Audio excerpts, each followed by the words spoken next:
This is Official Nerd Business.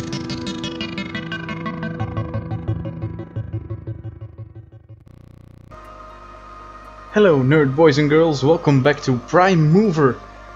We've already taken a look at some of the later puzzles in the game, but we haven't made a proper introduction yet, so let's look at the first starting levels of Prime Mover. Now, first off, I need to tell you a little something. Prime Mover has a couple of tutorial puzzles which on a really basic level show how the different blocks and connectors and everything works. And then they jump into the more difficult real puzzle levels, and the difference between the tutorial levels and the jump into the more difficult ones, that jump is pretty sharp. There's a pretty steep learning curve. So be prepared to hit that wall when we get there. But first let's look at what blocks are offered to us in Prime Mover. Let's start at the very beginning in this puzzle. This tutorial is called Connect. As usual in Prime Mover we get a grid with in and or outputs A, B, C and D, some of which are filled, some of which might not be. In this case everything, inputs A and C are our inputs, hold values that come onto the board, and B and D specify outputs. These grayed out ones, these more prominent ones are inputs, and these black ones here are expected outputs. So we need to put a 2 in here, which is convenient because 1 is given here. We need a 1 here, which corresponds with this one. And as always, in the top right of the screen there is a description of what is required in this level. So we need to send A to B, and as an example this line is already drawn in this level, and send C to D. So let's connect C to D and let's see how this works.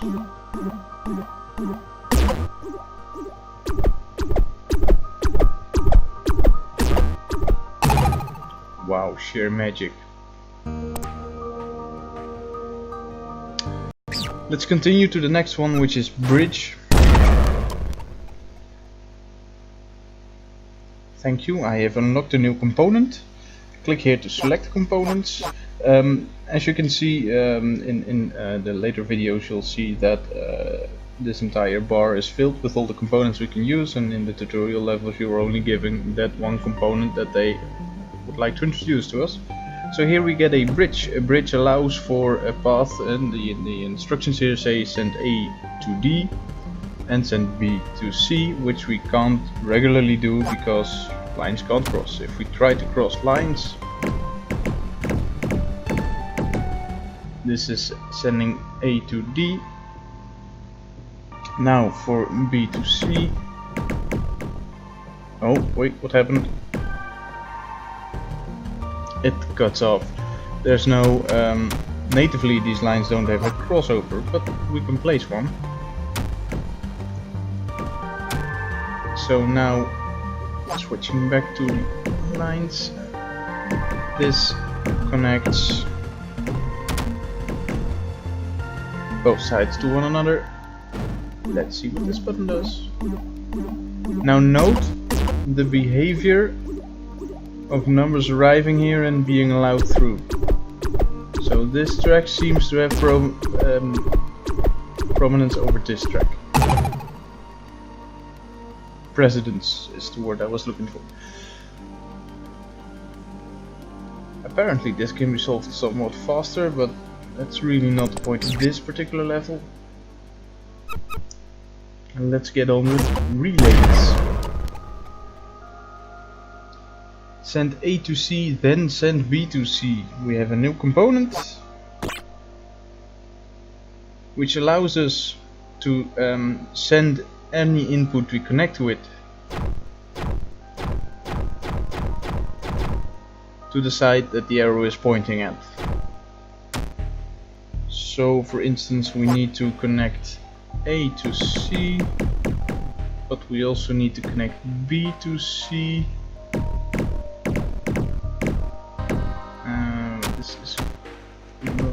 straight as I'd like.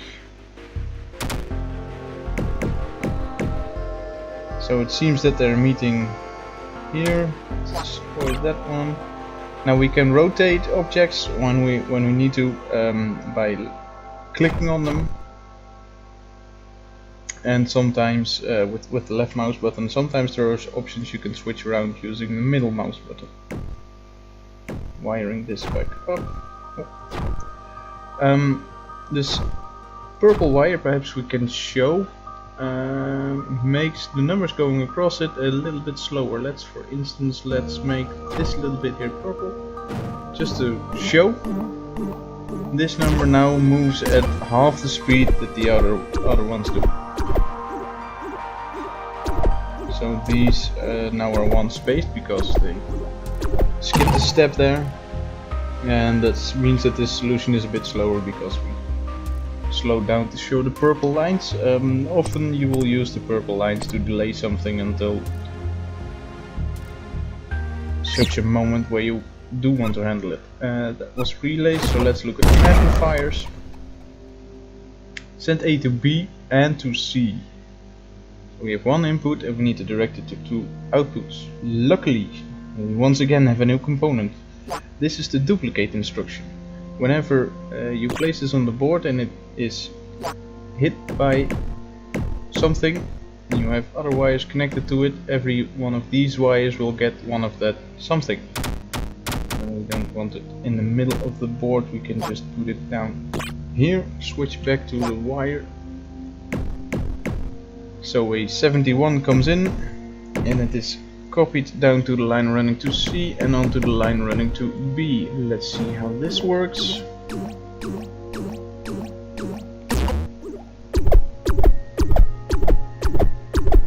Wow, isn't that amazing? Yes, very well. So that's it for the first 4 components. We learned how to draw lines, use a bridge, combine inputs and duplicate an input.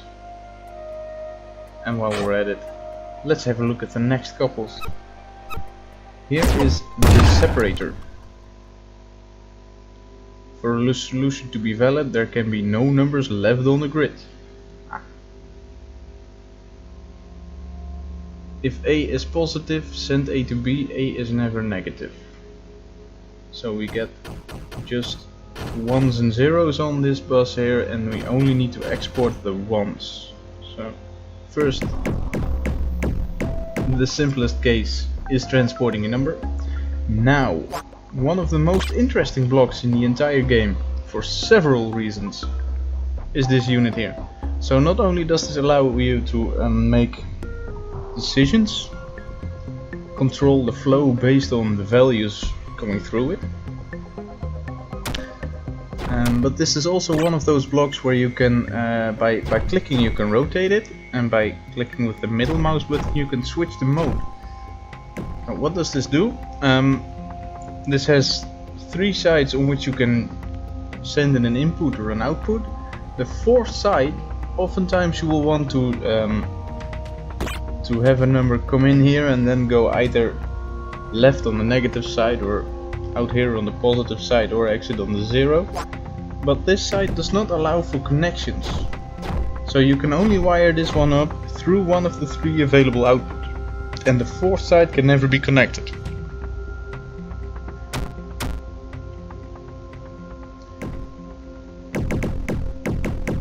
So this separates, this allows for an input. If it would have been negative, it would be sent backwards, but we never get a negative number.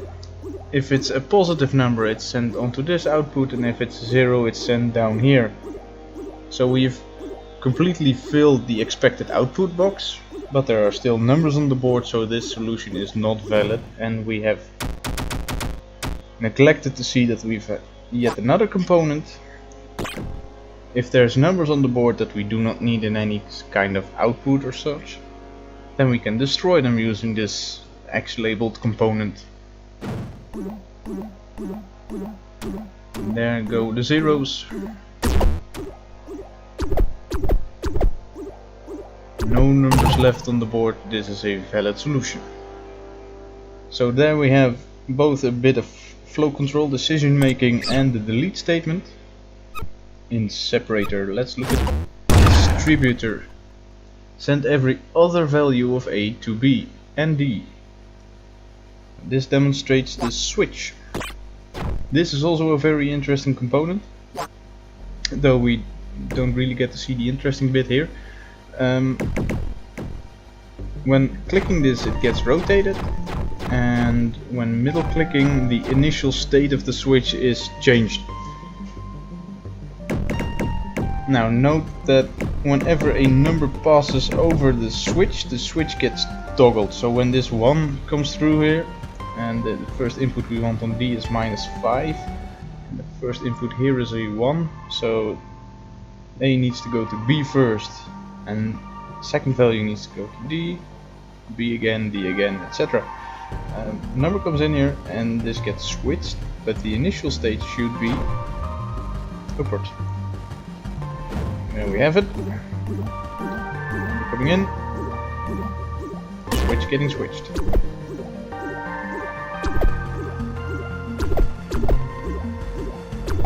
Now, the interesting bit about the switch is that you do not need to wire it in exactly this way, going back.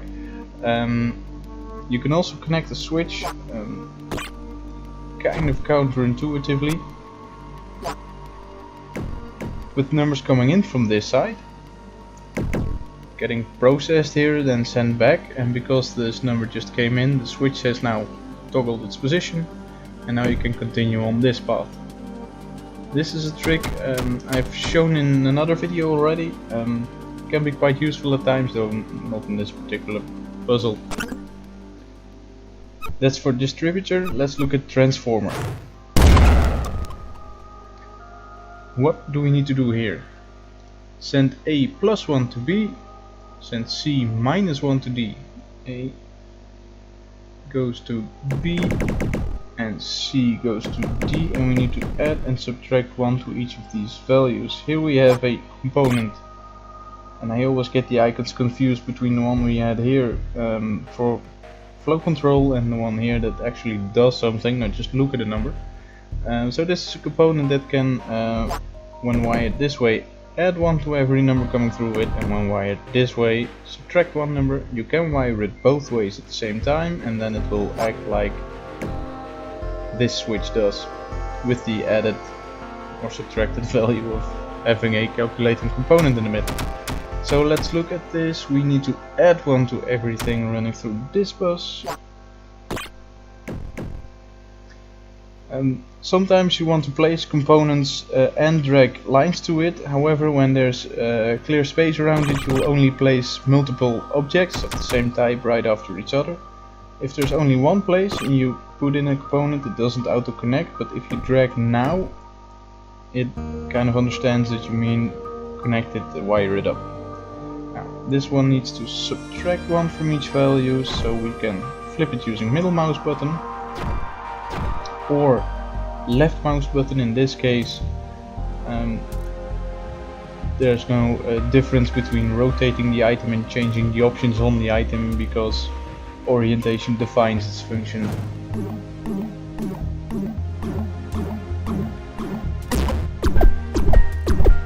And once again we've struck solid gold. So as said before, these tutorials are really just to show what the components do, and they don't require much in the sense of puzzle solving abilities. This one is slightly more involved. We need to add 1 and subtract 1 to every other value of A. Now we just saw a puzzle where every other value meant that we had a switch that we could use. Unfortunately no switches here. We do have a button. This component here is the button. And this is kind of complicated, so we'll run through it. Whenever a number crosses the button, you see this yellow bit, which you can rotate using the left mouse button. Whatever component is here gets toggled. In later levels we'll see locks that you can release in this sense, and right now this component will get rotated whenever the button is pressed by a number moving over it, and switches, for example, can get their state switched by not only by a number running over it but also by a button near it being pressed. So what can this button do for us here? Whenever a number runs through here, 1 is added to it, and then that same number, that in this case the 5 that has now become a 6, we'll push the button will rotate this piece, and hopefully that is in time for the subtraction to work. Yes, because the button takes 2 cycles for a number to pass over it. It holds up the numbers before it, and the minus is still applied to the number already on the block. So that's for flipper. Now let's look at gator. Send A to D, and we have only one input on the A, then send B to D. We have a new component which is a lock. And as you might imagine, locks will... my mistake. Locks will hold up a value until they are released. You release them by pressing a button. This is incorrect, I think. So if we were to... the button needs to be right next to it, either north, south, west or on the east side. And not diagonally, because you cannot put the area of effect of the button on the diagonal. So let's take a look at this. We have our number from A running through here, tapping the switch, then moving to the output. Before it goes out, it needs this little bit, because we need to join the B output on it as well. Locks, by the way, have 2 modes. Whenever a number passes through it, the next number will be stopped. That's a given. So now we open this lock up. Oh, and the B input is faster than the A input. That's a shame. To finish my previous sentence, when a number comes through here, it locks. But we can say the first number that reaches it can pass through it. So right now, just as an example, the 2 hits it, passes through because we left the lock open, and because the 2 passes through, the lock is activated, and if any other number would be on the B bus, it would be stopped here until this button got pressed. But right now we have something of a problem. What if we put the button here and the lock here? Right. Let's see how this works. Remember I mentioned the purple lines? Let's see if this is enough of a delay for the A input to run through here. So B gets stopped.